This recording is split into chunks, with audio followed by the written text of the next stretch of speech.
Welcome to Acoustic Conversations, everybody. Thank you for downloading. I'm Pete Wright. I'm Kurt. We're back. I know, it's been a nice little summer. I say that as if it's been really nice not to see you.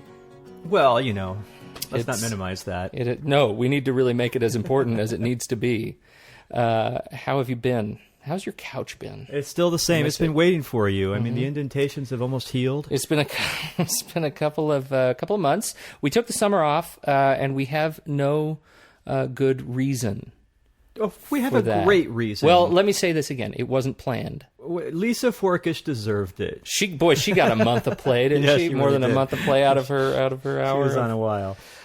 So she's being ousted. Sorry, Lisa. Very You're gone we now. love Lisa, but she left town and moved back to Boston for a little while. Yeah. That's where she is, right? Yeah, Boston? she's finishing up at Berkeley College of Music. This will be her last year. So any Boston listeners, make sure to go check out Lisa. But she's about to be ousted by a newcomer to the ring. I don't. I newcomer feel like to we're us. setting up an interesting grudge match here, because Lisa's, she's small but tough, and I don't know. I still think you could take her. She took home the honors in the recent PSA Songwriter of the Year contest. That's right? true. Did. Yeah, She that's certainly did. Performing Songwriter of the Year, is that right? Yeah. You don't really know, do you? Portland performing PSA. You got it. PSA. Yeah, no, it's good. Well, needless to say, she's very talented, but she's out of here. She's old news. Yesterday's news. Today's news is James Jeffrey West. Welcome to the show, James. Great to be here. Thank you so much for agreeing to sit down with us and bring your Absolutely. guitar and talk music with us. We're very excited to hear what you have to say, and because you are, well, let me just say this: good, honest acoustic music. That's what I hear, or at least that's what I wrote for my. It seems to be something that would be familiar to you. What does that mean? I was thinking a little bit on the way over, actually, that for me, the musicians that I like are the ones that sort of feel like they're somehow tapping into the universe, like they're sort of taking the end of that guitar chord and plugging it into the ethos. And so for me, there's a lot of folks that do that for me. I'm a big Martin Sexton fan, and Jimi Hendrix and Buddy Guy. I love a good Buddy Guy show, completely unpredictable and spontaneous and sort of in the moment. So that's And that's it. That's good, honest acoustic for you. good honest acoustic, yeah. Well, Jimi Hendrix notwithstanding. I find that, I started doing some research on you, and there's your bio. Your bio is really short. It is short. Maybe we'll expand on that. I'd tonight. like to. I'd like to learn a little bit more about you. So tell us a little bit about where you come from. What are you made of? So, I'm born and raised in Portland. I'm a local guy. Native? True native. Went over to. There aren't many of those anymore. No, no, it's unusual. It's unusual. My wife's a California gal. But, born and raised in Portland. Went to University of Portland and Lewis and Clark College. I'm a high school teacher in my spare time when I'm not gigging around, or perhaps the other way around. We should have the principal on the show and see where that stands. She doesn't have any spare time. All the better for your spare time. Yes. What did Oscar Wilde say? When your hobbies get in the way of your work, that's one thing. But when they start getting in the way of each other, that's real trouble. So you're a high school teacher. What do you teach? I teach humanities, so I teach English and history, and it kind of varies from year to year. And so right now I'm teaching ethnic studies over at Leap High School, which is over on 20th and East Burnside, and I've been there since the school started, which has been real fun. Always a kind of a roller coaster ride, but always rewarding, and just amazing kids and amazing families, and a really incredible group of educators trying to do good things for kids who appreciate good things. So, and they do. So, as a musician and a high school teacher, take a step back. We saw you for the first time. I think you saw this was the first time for you two at the local lounge show, right? First time Was it seeing not? him performing. James and I have actually been to a couple of the songwriting workshops here in town. There you go. And so we've heard each other's stuff a couple of times, and then we ended up we found out that we were playing at the same gig, and we both performed the same night. That was the local lounge gig. Mm-hmm. The speaking of Lisa Forkish, the Lisa Forkish Invitational, Right, PSA which is gig, now right? the Sam Wegman Invitational. The Sam Wegman Invitational, another good guy. The reason I take a step back is because that was the first time I certainly had seen you. Very impressed. Thank you. And It was a fun night. it was a fun night. It was just That was a funny night, actually, for me. I was at a board meeting for our school. I'm an ex officio board member, and our board meetings go on and on, I think like probably many do. And I had something I really needed to present on behalf of some staff members. so and, there you are tapping your feet. So I was waiting and waiting and waiting, and the board meeting started out. Our board chair said, "We're going to have to wrap up by 7:15 because there's some folks that have some commitments." And so 7:15 came and went, and then 7:45 came and went. Oh, And boy. I knew I needed to be on stage at 8:30 over at the local lounge. And 8:05 came around, and I raised my hand and said, "I've really got to share a few things," and then run out the door. So that's what I did, and I got to the local lounge at 8:32, and I walked in the door, and Lisa Forkish had the microphone in hand and said, "I'd like to introduce our next performer." She was in the James process Jeffrey of West. introducing you. It was Stalling, interesting. I think. I She have a actually picture of her stalling. I remember though, she started before you got in the door. I think that she was just having faith in the universe that you were already there, and so it was kind of like she It was made you well-placed that coalesce. She's evening. very interesting. It was impossible to have any nerves because I walked in the door. You don't and have time to be jumped on nervous, stage. right? Yeah. When I found out, I think it was after your first or second song that you said you were a teacher by trade during the day. I thought, wow, you're the cool teacher. you were that one. Well, I got to tell you, and this is kind of funny. When we opened our school, we were a school full of the cool teachers. We were the folks who had been sort of the cool folks in other buildings. I mean, primarily the cool folks because not because we were sort of making that the goal, but because we oftentimes were a place where kids could kind of be themselves, and where the bottom line was kind of the relationships and the learning, but sort of not I'm the boss and you're the kid, and Yeah. so that was interesting. We all got to sort of experience that dynamic the first year of going, hey, wait a second, everybody's cool here. What does that make me, or how does that work? What do they call you? Mr. James. They call you Mr. James. They do, and that was not like a coolness thing. That was actually a sort of a staff decision. We sort of pounded our brains out the first year, and we wanted to do something less than formal, but not totally informal. And so Just shows you're not a really old student, yeah, there we go. right? Mr. James. So everybody goes by Mr. First name. Yep. What I'm really interested in is as we and maybe we'll do a song first, and then we'll come back and we'll talk about this. How you see music as a part of your sort of Janus syndrome. The sort of two sides of this competing sides of this career. Yeah. Why don't we start with a song? Sounds great.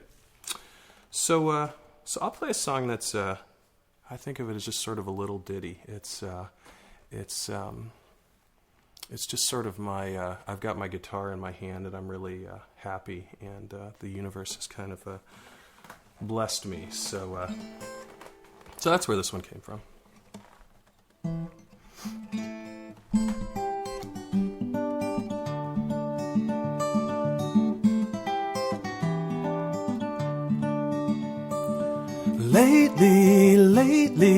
Lately, blessings I can't explain, and daily,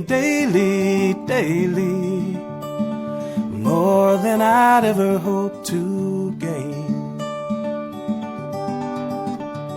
Surrounded by friendly faces, every which way I go, No way to pay it back, so I try to pass it on.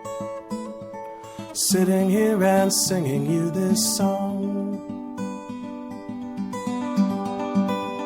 Knowing everything is in its place. Enjoying this overabundance of grace.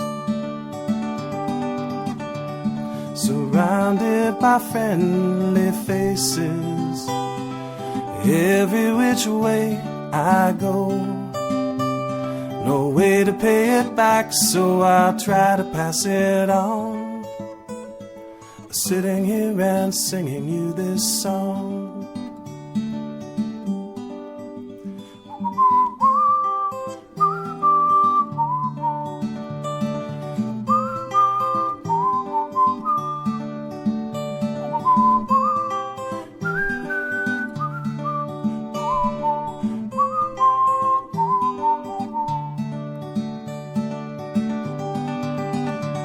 Surrounded by friendly faces, every which way I go. No way to pay it back, so I try to pass it on. Sitting here and singing you this song.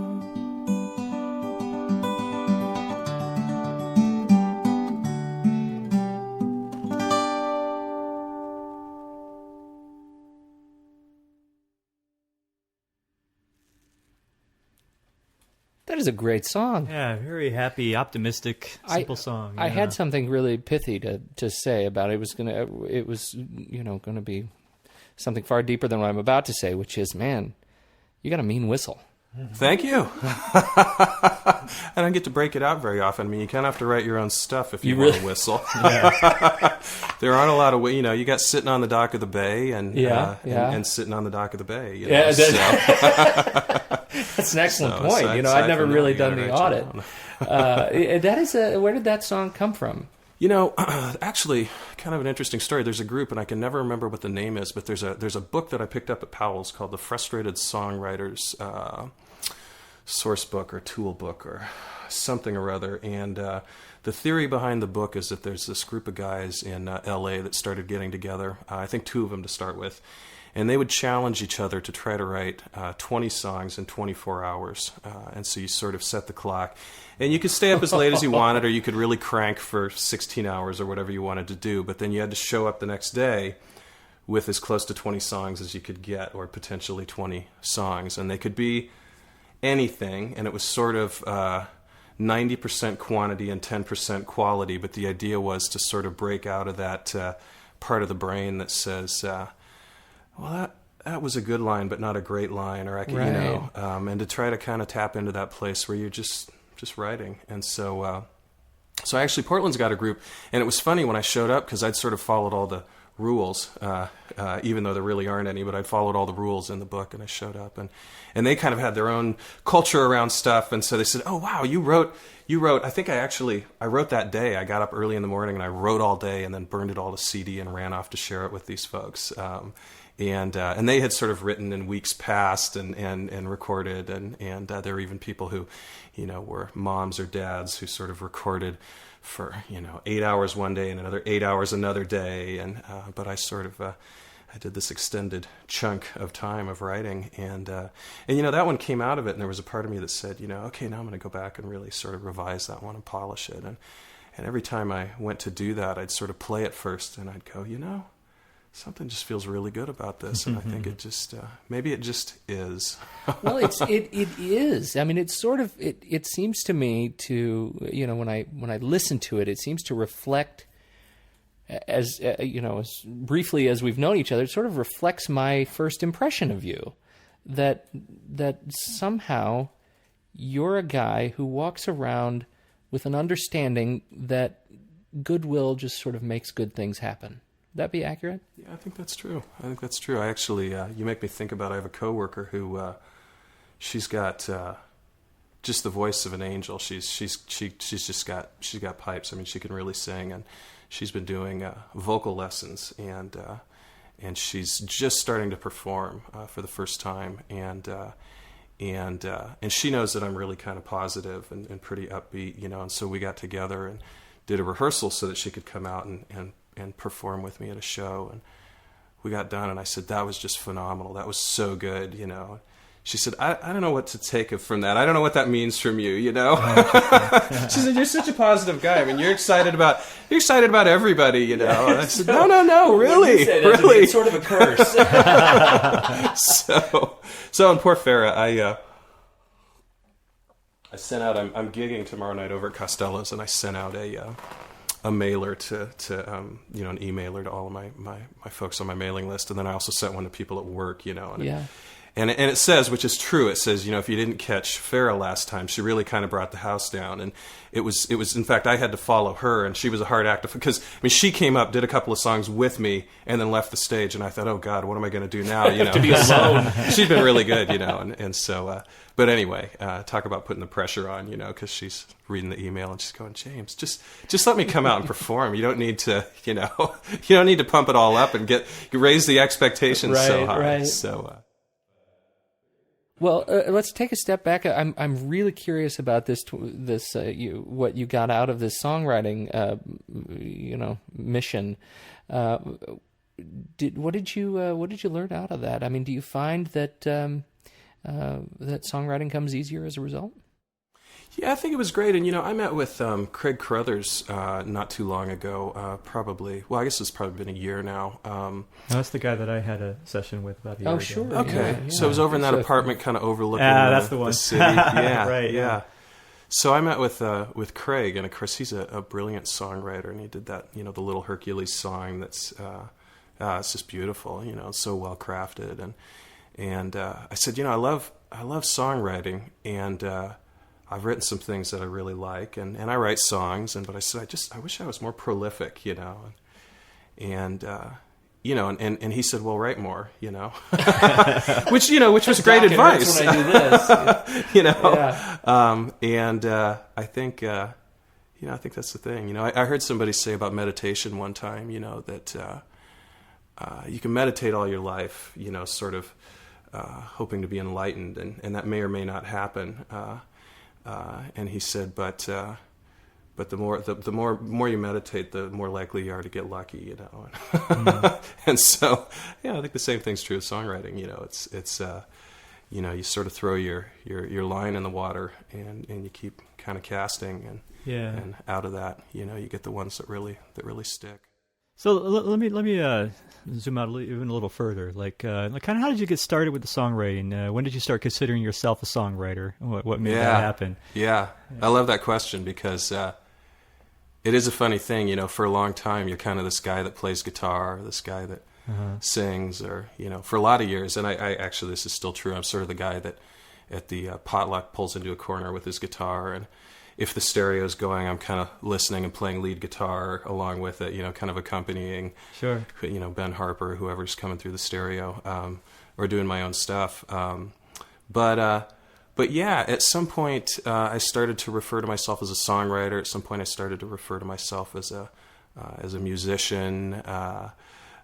You know, probably 5 years ago, I started referring to myself as a professional musician, which is you know, it's a funny thing because, you know, part of me says, well, you know, I'm not doing it full time, but when I am doing it, it feels like, you know, I'm doing it professionally. You know, I'm writing songs, and I'm playing gigs, and I'm selling CDs, and playing weddings, which has been kind of fun. Sometimes I'll be out and about doing a show, and someone will come up and say, "Come play my wedding," and so I'll go play their wedding.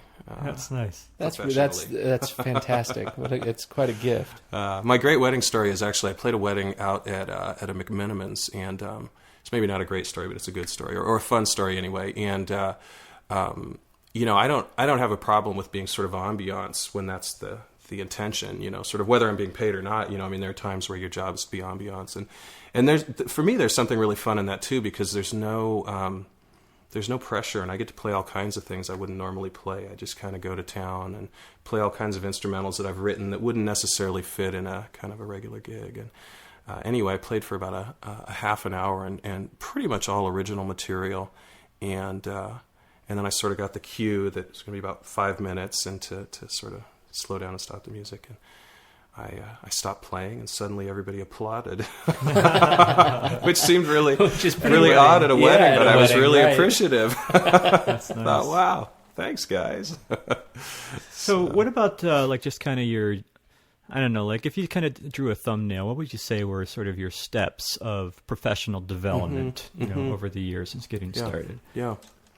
So I think that there have definitely been times where I've kind of made a conscious decision that I'm ready to move to the next level or kind of do the next thing. I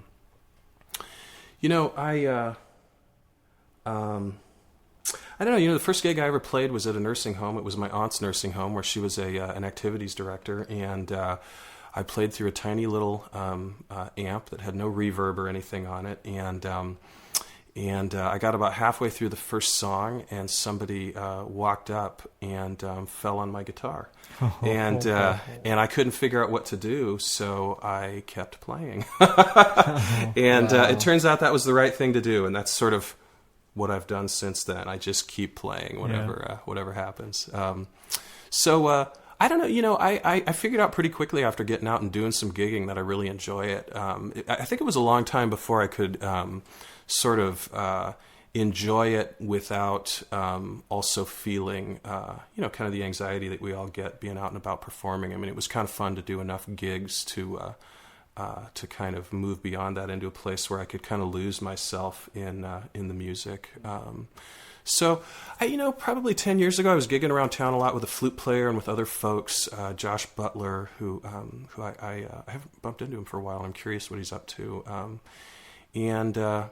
I guess for me, some of the kind of milestones or the landmarks for me were times where I sort of said, I'm going to pick this part of my craft, and I'm really going to sort of develop this and then take it out into the world. And so, probably like 7 or 8 years ago, I connected with a guy, Scott Noel, who used to live in Portland and now lives up in the Orcas Islands, and did vocal lessons with him. And that was just really a treat. And Scott was great for me because he would ask me to do all kinds of things that made me terribly uncomfortable. And so I would sweat profusely during every lesson. For me, there's something that's more terrifying about sitting in front of one person than sitting in front of 30 or 100, because there's sort of this intimacy, and there's this one person staring at you, sort of waiting to see what you're going to do. And so that was always interesting, and that was great. Scott took me over to the park near his house when I was working on projecting my voice, and he said, all right, play, and I'm going to walk away, and when I can't hear you anymore, I'm going to let you know, and then I'm going to have you sing louder and project more. And wow. So that was fun. So that was great. I did guitar lessons with Mark Hansen, who's just a brilliant fingerstyle guitarist. I've been doing some lessons not too long ago with Mary Flower, who's just a genius on the guitar and plays wonderful Piedmont blues, and has played on like Prairie Home Companion, and she's great. I think other moments for me have been around songwriting, around getting together with other songwriters and kind of sharing in that. So being a PSA member, I went to a great conference in Santa Barbara, and the moment for me during that conference that really stuck with me was that Jack Tempchin, who wrote Peaceful Easy Feeling for the Eagles, who, by the way, I almost didn't let in the door. I was working the door, and I didn't know who he was. I mean, he's just looks like kind of an average Joe. And he said, no, it's okay. I'm with the band of one of the musicians. And so I let him in. But anyway, he played Peaceful Easy Feeling, and it was a room full of like 400 singer-songwriters. And so you've got like 3-part harmonies sort of like sailing up into the rafters. But what was really cool is he said, I want to play this new song. And he played this new song. And I had tears in my eyes, and it was the first time I'd ever heard it. And somehow in that moment I realized that, wow, the people that really do this well, somehow they're figuring out a way to really sort of connect all the dots and really connect with other people the first time out. It's not, and for me, that just kind of blew my mind. I thought, wow, this isn't like a song that grew on me or that has a history for me, or that, it was a song that I heard for the first time. And I thought, that's just incredible. How do you know when one of your songs is finished? Well, I think there's probably three ways. One is that I feel like it's finished. I kind of can't quit playing it. It feels really good. I'll play you guys a song tonight that's actually probably not finished, but it's got that feeling to it. I sort of I play it, and then I go, I want to play that first part again, and I play the first part, which then the rest of the song follows, and I get done, and I'm still kind of picking around on the chords, and I start singing again, and I run through the whole song again. And, I think the other thing is just bringing it out, bringing it out and playing it and hearing what people have to say about it, getting that perspective on it. And, for me, there was actually a song that I'll play for you guys later that's called Sacramento International, which is after the airport that it was written, and it's an instrumental piece. And I really liked it, and I played it out a few times, or maybe quite a few times, and always sort of enjoyed it and liked it, but never was quite sure what folks thought of it, never really heard anything about it. And I thought, I think I'm going to play it out a little less, and so I didn't play it out. This was in Nottingham, England, and afterwards this guy Tommy, who was a really great electric guitarist, came up and he said, I was so disappointed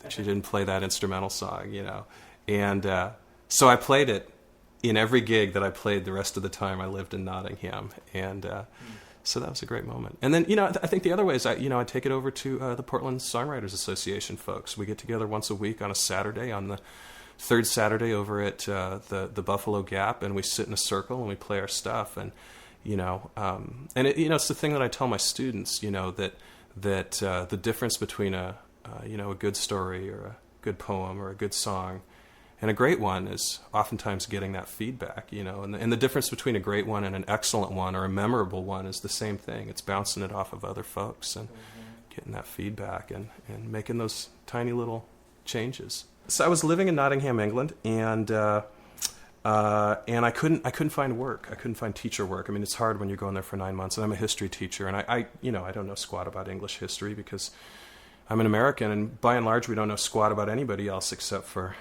America. Although having a history degree, I had some background, but I didn't find a job. And as I'm fond of saying, I took a sabbatical, which isn't really true, but it sounds better. And so I took this 9 months off, and I spent my mornings songwriting and my afternoons recording and my evenings out gigging. And Nottingham's fun.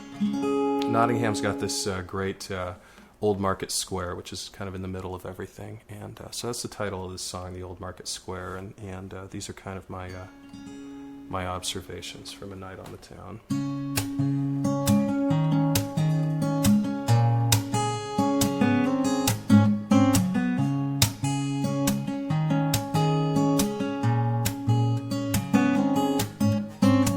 Clink a coin and beep of card, diesel hum and breaks it hard. Unchained melody from 4 old drunks, Sex Pistol patches on iPod punks.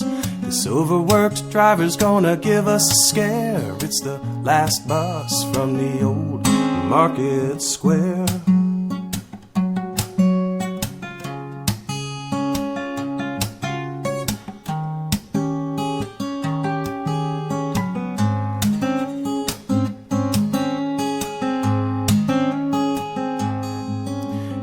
Black of night by fluorescent light, the opening doors put trash in flight, and a short skirt tells a sad tale of innocence lost and early betrayal. Now cell phone babble for all to share. It's the last bus from the old market square.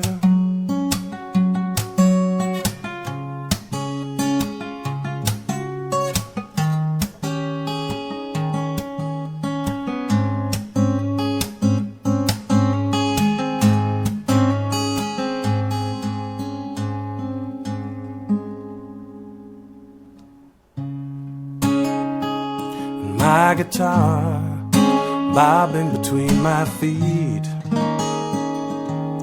we take this journey sharing a seat.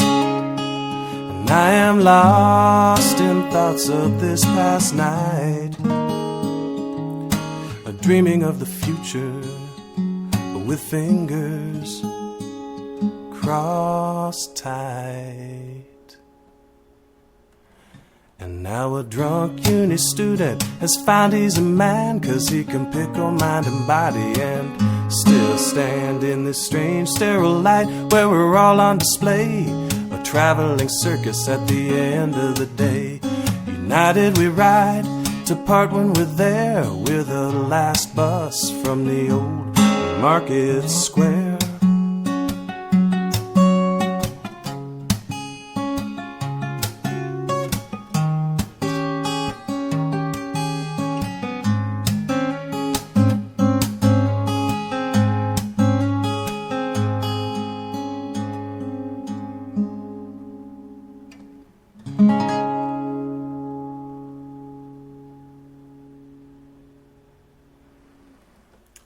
Oh, good. I flubbed a chord. I've got that out of the way now. Okay, perfect. Perfect. I needed to do that at some point. I couldn't decide where. You might as well, yeah. Just get it out of the way. Yeah. I was listening to that song on the way over.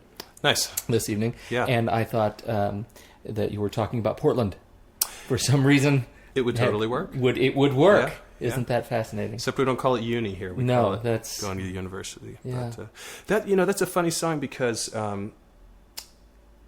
it's all true, the Unchained Melody from Four Old Drunks. There were four guys on the bus. It's a great line because it sort of describes their singing, but they actually were singing Unchained Melody. Mm-hmm. And the bus driver and I were kind of looking, he was looking in the mirror and we were looking at each other kind of chuckling, And the Sex Pistol patches on the iPod punks. Yeah. That's a fantastic image. Yeah. Let's talk a little bit about truth. Yeah. What's your take on it in songwriting? Yeah. Do you find that you have a songwriter persona who has adventures of his own accord, or do you tend to write from your own experience? Yeah, that's a great question. I guess I suspect that at some point I will branch out and sort of maybe do the Randy Newman thing of sort of inhabiting these other folks. Maybe. I don't know. I'm sort of fascinated by that and impressed by that, by songwriters who do that. I think that's part of the sort of good, honest acoustic music for me. It's not that I feel like I can't. In fact, I've got a song that I'd love to play later that I wrote about my dad, and talks about him being 19, and he was probably actually like 22 at the time. So a little lie in there. Right. But the ages they have to rhyme. They have to rhyme. Yeah, 19 and 22 sort of. So I heard Dan Lowe say at one point, don't let the truth get in the way of a good story or a good song. And so I think that when I write, I'm trying to capture the story, but not in the sense that I'm trying to tell it exactly like it was, but I'm trying to put someone there, if that makes sense. And sometimes putting someone there is a little different than sort of a blow by blow with every detail being accurate. But I do tend to, folks who I really dug seeing kind of early on were like Ani DeFranco, who it sort of felt like when you went to see Ani DeFranco play, you were seeing Ani DeFranco. It was Ani DeFranco sort of bearing her soul on stage, and there was something I really appreciated about that, about kind of feeling like I left this show knowing her better, And I think we all sort of, when we step on stage to a certain extent, we sort of put on our rock star hat the same way that I go to school and put on my teacher hat. But I like to feel like I bring a big part of me, or like maybe it's just a sort of an amplified version of me or a magnified version of me, but it's really essentially me kind of telling stories. And if you haven't figured out by now, I can tell stories and talk and go on and on. I'm interested in your Ani DeFranco allusion there. For a number of reasons, but mostly because I am a big fan of Ani DeFranco. Nice. I'm curious what you, when you perform, what you get out of carrying a little bit of Ani DeFranco in you. Yeah, and yeah. there's I mean, you think of I caught you doing Steamroller. Yeah. Little James Taylor. You bet. And so there's a piece of James Taylor and a piece of Ani DeFranco, and what do you get out of these people for whom you are a fan? Yeah. What do you carry with you? I think for Ani DeFranco, she's just such an incredible performer, and it's funny.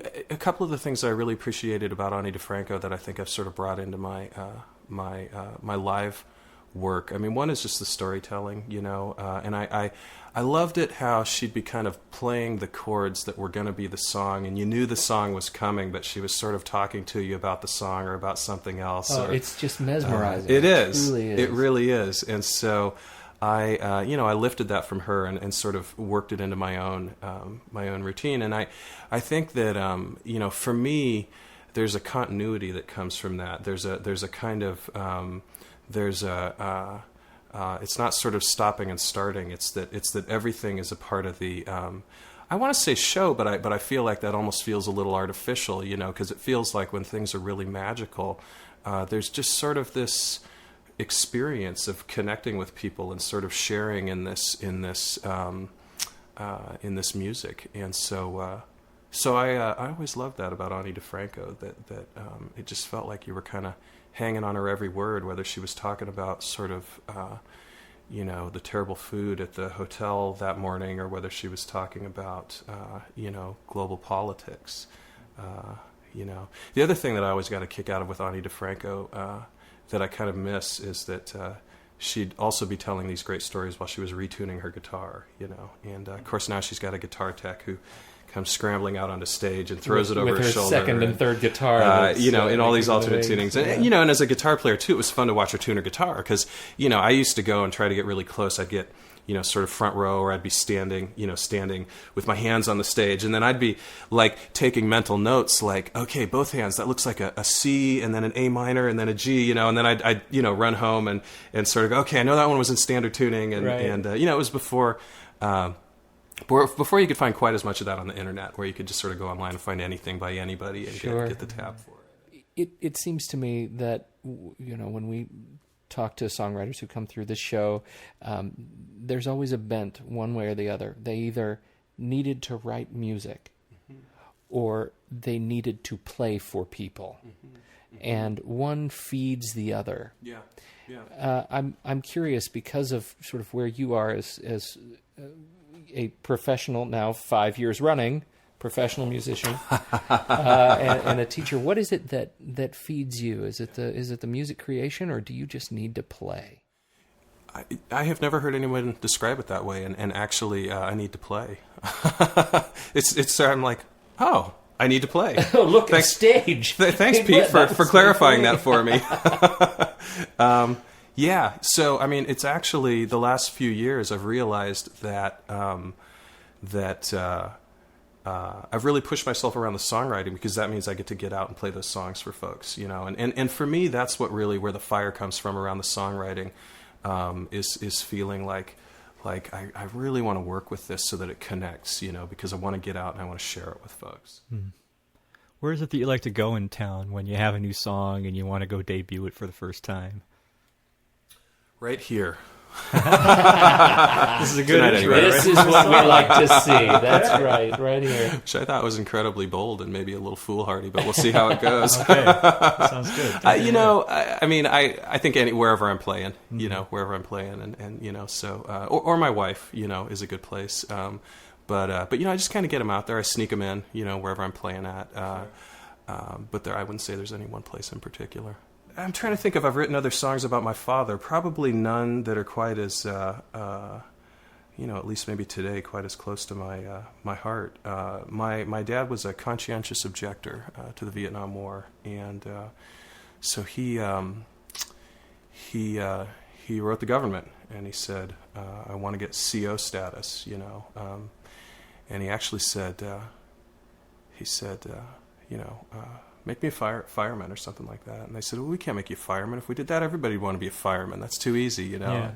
So they sent him out to Damish Hospital, which I feel like that closed for a while, maybe opened back up again, but it was the state mental hospital. And And so they sent him out there to work for 2 years, and that's actually where he met my mom. And I feel like there's a part of that story that I'm getting wrong, but I can't remember what it is. Oh, wow. But anyway, well, Craig Crothers said write more. He said journal every day and then write more. And so I sat down one day and I had this book full of journal prompts, and I opened one of them up and it said, pick your mom or your dad and make a list of stuff, you know. And so that was sort of where, you know, I flipped a coin and my dad came up. Yeah, literally, you know, I flipped a coin and my dad came up, and so this song kind of came out. When I was just a young boy, well, my daddy came to me, said, I love you, sonny boy, no matter what you choose to be. You might be a firefighter or my Wall Street selling son. I just got one request, it's that you don't pick up a gun. 'Cause ain't no good gonna come. Ain't no good gonna come. Ain't no good gonna come from that gun.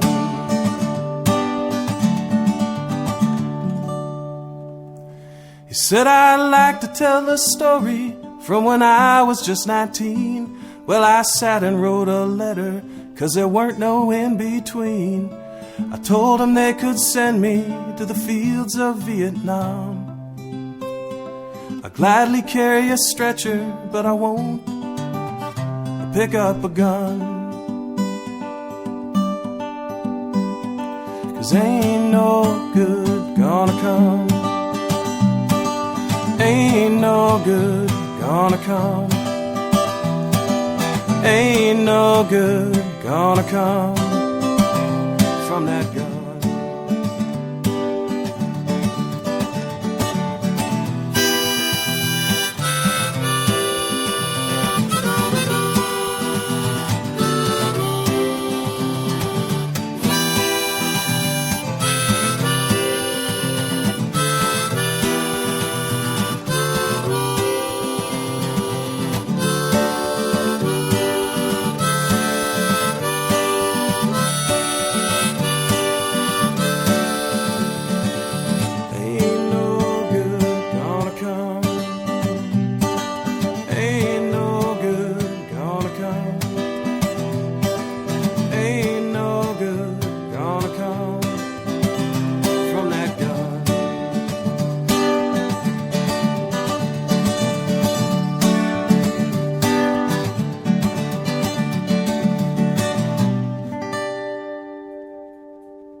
What, apart from the obvious, that song, what role do your folks have in you as a musician? You know, Do you come from a musical background? I should no. say, or? No. And it's interesting. Sorry, Dad. I'm just going to share a few things here. No, you know, it was interesting. I'm trying to think how to explain it exactly. I had to tiptoe around a little bit when I was a kid. There was a little bit of an expectation around that, you know, and so it's interesting. You know, for me, in a way, my dad played this role around my musicianship where, in some ways, it was a little bit of an escape from that tiptoeing around. It was sort of like saying to the world, like, here I am, and I'm going to sing, and I'm going to sing loudly, you know, and I, you know, I think too, you know, my dad tended to be someone who was fairly private and fairly careful about kind of who he was to the outside world, and so I think that for me, I took on a lot of that and kind of carried that forward, and doing the music was kind of a way of saying, like, hey there, world, I'm just going to be naked. Like, here I am, you know, I'm not going to, you know. I mean, for as much as we sort of craft our songwriting and kind of really work on presenting it just the way we want the world to hear it, at the same time, I think that there's something about singing and playing that, I mean, there's a vulnerability. There's a taking a chance. There's a, you know, a singing out for the world. And so so that was part of my experience. So I mean, I didn't pick up the guitar until I was 17, and I didn't sing in front of other people for a couple of years. I sort of locked myself in my bedroom, and I didn't have a sense of what my voice sounded like or what other people would think of it. And God forbid I played for anybody and they said they weren't crazy about it. I think I would have just died at the time. So there's this interesting transition then from that point, and as somebody who needs to play, I wonder how you learned to handle feedback, particularly as somebody who is frequently at these songwriting workshops. I mean, you bare your soul in the locked room and come out, and somebody says, "You know what? Let me tell you what sucks about that." Yeah, you bet. How do you turn that part of you around? Yeah, I think. I don't know. I say to my students, if you want to get good at golf, play a lot of golf. If you want to get good at writing, do a lot of writing. And, I think if you want to get good at taking feedback, put yourself in a position where you're going to get a lot of it, And I think for me, too, that there came a point where it was more important to me to improve my craft than it was to hear good things about my craft, because we're always going to be able to play for our girlfriends or spouses, or I play at school. I'll play for my students, and we're always going to have this sort of close circle that's really going to appreciate what we do, and that's going to say, why aren't you out in the world being a rock star and recording with a major label and doing all this stuff? And there's something really fun about that, but at the same time, there's something really wonderful about being a small fish in a big sea, and I think for me, I try to find that sweet spot where I don't go home totally deflated, but I go home inspired to really return to stuff, because I think that I mean, just for me personally, I mean, there have been times where I'll go, maybe even just go see a show, and somebody's so good that it's like I just need to go home and smash my guitar. I mean, I'm never going to be that good. I mean, just forget it, But I mean, I think that's also sort of the musician's brain. Whatever you're doing, you're watching someone else, and you're going, they are so good. When am I going to be good like that? And at some point, I just realized I need to be good at playing what I play and doing what I do. I mean, I don't need to be good at being Ani DeFranco, because she's already great at that.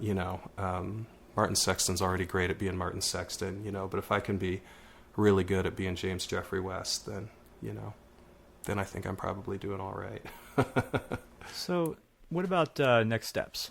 What do you feel like you have kind of goals of, what, maybe not necessarily what you'd like to do next, or like what you'd like to be next, or how you'd like to improve next, things like that? What's your roadmap? I think that's an interesting question.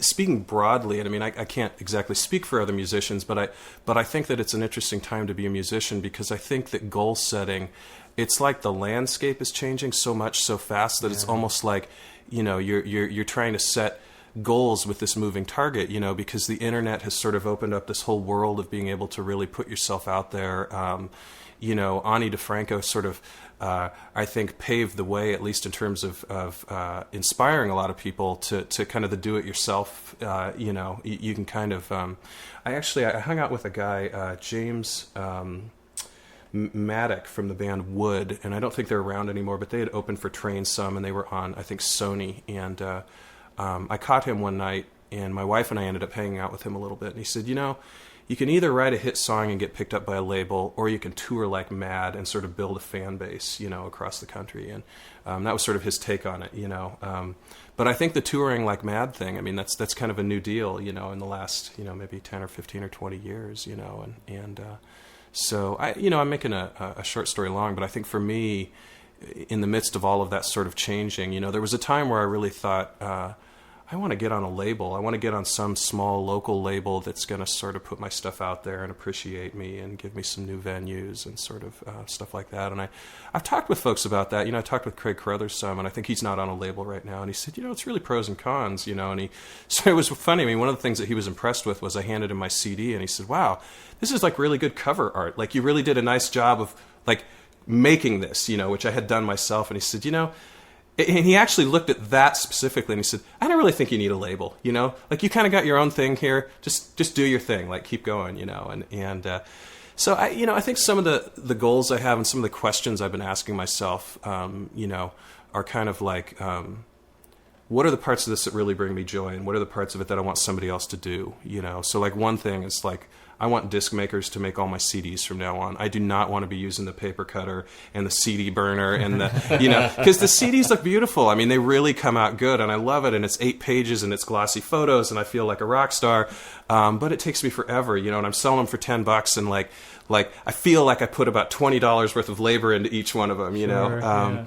And so there's a little bit of that. But you know, specifically, I'd love to be writing and recording a new album about every year or year and a half. I mean, in terms of goals, I think that would be great. I'd like to be producing more material. I really want to grow as a songwriter. I want to continue to grow as a songwriter, continue to kind of put myself in positions where I'm getting feedback, and also where I'm hanging out with folks that are just phenomenal, you know, and that make me want to continue.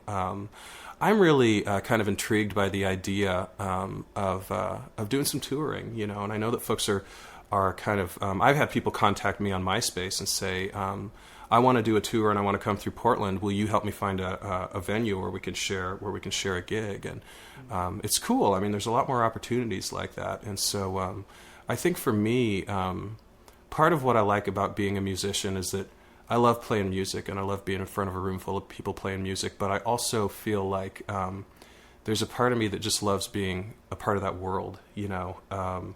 We did a benefit concert last year for our school, and Steve Berlin from Los Lobos helped host it and invited musicians, and he got Peter Buck from REM to come out, and a lot of really famous and gifted people. Alec Allensworth from Clap Your Hands, Say Yeah, and I got there early and sort of got to, you know, thank folks for coming out and doing this, you know. And there was just something really fun about being behind the scenes and watching people do a sound check and kind of, you know, hanging out with the magic.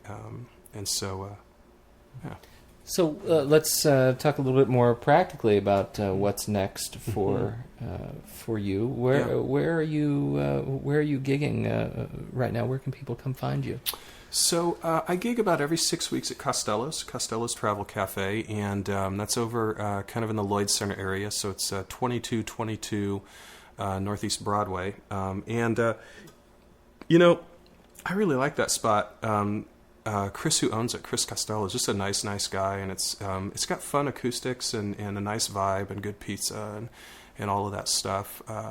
For a while, I think I used to have this idea that the harder it was to get in somewhere, and the worse I was treated, the more desirable it was to be there to kind of prove that, you know. And you're gritty, or sort of is like there that. Any place you can play behind a cage, you know, or that I've earned my spot there. You know, it's like, oh, that was really hard to get in there. They don't let everybody in, you know. And so, you know, I played in a lot of places where I was like, it wasn't that cool, and the people that came out to see me weren't that impressed with the venue.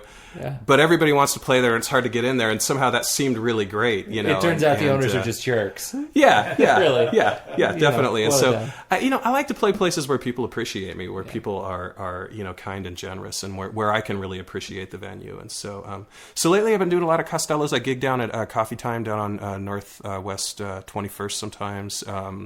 I've been gigging over to New Farmers Market, the Irvington Farmers Market. I love doing the PSA stuff. You know, I'll get out for some of those things, and then just kind of odds and ends. I need to get over to the Nine Muses, and you know, people are always kind of talking about that. Yeah, I just heard about that recently. Yeah, and they sort of do their open mic, and then if you do well at the open mic, they invite you back for a gig, and then if you do well at that, you can sort of get in the running to win some money. And so I think that would be cool, because again, part of what I'm trying to do is sort of be in the running to win some money, in the sense that, you know, I'm sort of like getting my stuff out there. I'm getting feedback. I'm finding out that I was in the running, but I didn't make it. So okay, good. Well, that's cool. I know that I can go back and continue to kind of hone my craft, you know, and keep kind of plugging along, and so. And in the meantime, you've got one CD.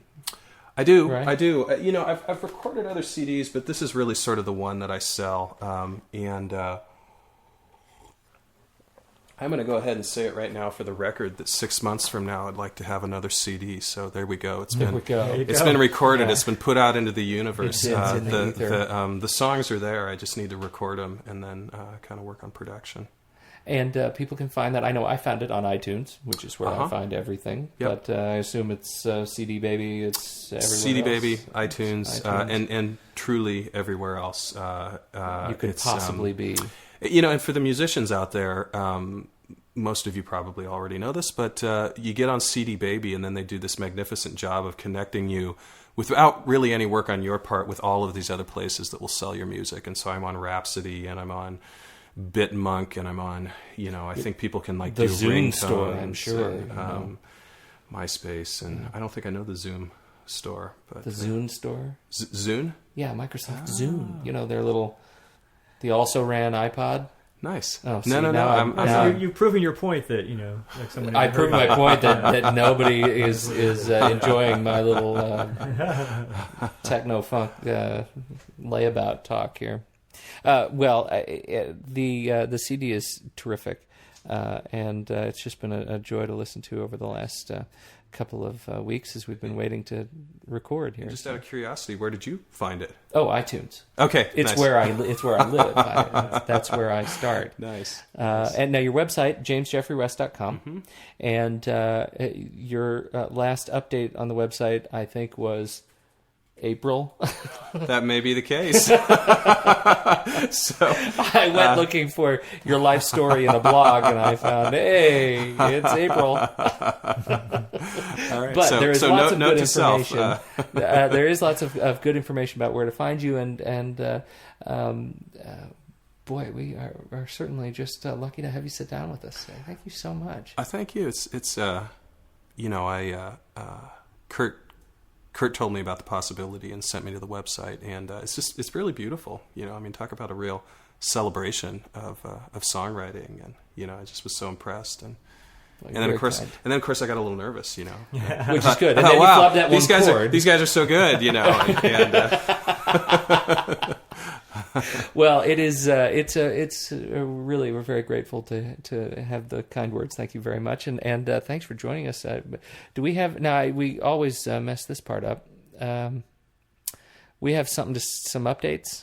Do we have any updates? No updates, but you can join us on our Twitter. And what is our Twitter account? I don't know if I even remember the password. I think it's AC Convo. AC Convo at Twitter. Twitter.com/AC Convo. We are on Facebook. We're on Facebook. You can find us on Facebook. Become a fan, join the group. Become a fan, join the group. I think we're going to be moving more toward the fan page. The group page is tiresome. Okay. I think I'm done with that. Okay. So we're going to be doing the fan. I'm going to get the fan page up to date. And the website, obviously, acousticconversations.com. And the most important, besides the mailing list, is iTunes. Subscribe to this show. If you don't know how this works, we release the episodes and each individual track from each episode in our iTunes feed. So just search for us in iTunes. Search for Acoustic Conversations. You will find us, and you can download all the tracks that we record and the show. And if you feel so inclined, drop us a positive review on there, because if you feel like you're getting really good music out of this and want other people to hear the music, which we know you do, then the positive reviews will help that get hyped out through the vast iTunes machine. So thank you for joining us, and with that, on behalf of the lovely and talented Kurt Siffert and the ruggedly handsome and talented James Jeffrey West, I'm Pete Wright. This has been Acoustic Conversations. Thanks for listening.